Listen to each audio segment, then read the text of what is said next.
47 থেকে জাতীয় নির্বাচনের আগ পর্যন্ত বিরোধী দলের পক্ষ থেকে তাদের কর্মের জন্য ক্ষমাও চাওয়া হয়েছে। বাংলাদেশ জাতীয়তাবাদী দলকে কখনো ক্ষমা চাওয়া লাগেনি। মাননীয় স্পিকার, 17 বছরে আমরা জীবন দিয়েছি আমাদের দলের অনেক হাজার হাজার ছেলেরা। মাননীয় স্পিকার, চূড়ান্ত আন্দোলনে 1400 শহীদ হয়েছেন আমাদের সব শ্রেণী পেশার মানুষ, যাদের রক্তের বিনিময়ে এখানে বলা হয়েছে আমরা এই সংসদে এসেছি। এটি অত্যন্ত সত্য। কিন্তু এই সংসদে যারা আমরা এসেছি সবাই তো জীবন দেওয়ার জন্য প্রস্তুত আমরা ছিলাম। মাননীয় স্পিকার, আমরা নির্বাচিত হয়ে সংসদে এসেছি, এই গণ আন্দোলনের নেতৃত্ব দিয়েছি, জীবন যায়নি কিন্তু যেতে তো পারতো, জীবন দেওয়ার জন্য আমরা প্রস্তুত তো ছিলাম। অতএব কারো করুণায় অথবা কোনো গোষ্ঠী বা ব্যক্তির একক অর্জনে এই সংসদ নয়, এই সংসদ জনগণের সংসদ। মাননীয় স্পিকার, জুলাই আন্দোলন নিয়ে আমি একটি কথা বলতে চাই।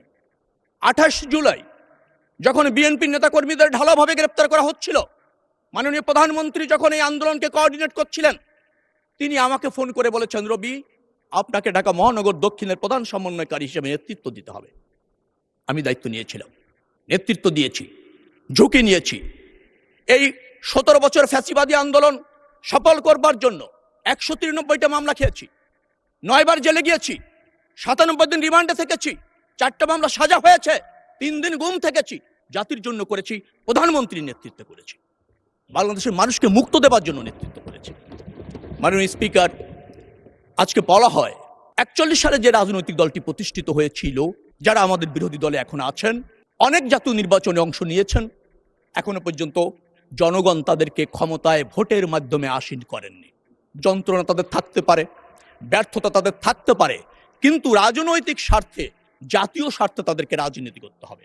47 থেকে জাতীয় নির্বাচনের আগ পর্যন্ত বিরোধী দলের পক্ষ থেকে তাদের কর্মের জন্য ক্ষমাও চাওয়া হয়েছে, ভুল ভ্রান্তি মাপ চাওয়া হয়েছে।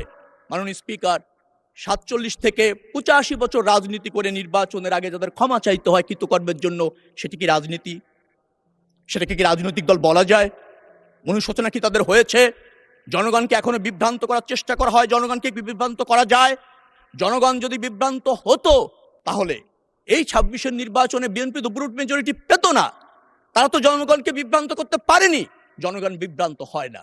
বাংলাদেশ জাতীয়তাবাদী দলকে কখনো ক্ষমা চাওয়া লাগেনি। 96-এর নির্বাচনের আগে আওয়ামী লীগের প্রধান বলেছিলেন, একবার আমাদের ভোট ভিক্ষা দিন।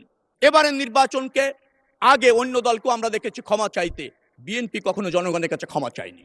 কারণ বিএনপি জনগণের পাশে থেকেছে, জনগণের স্বার্থে আন্দোলন করেছে।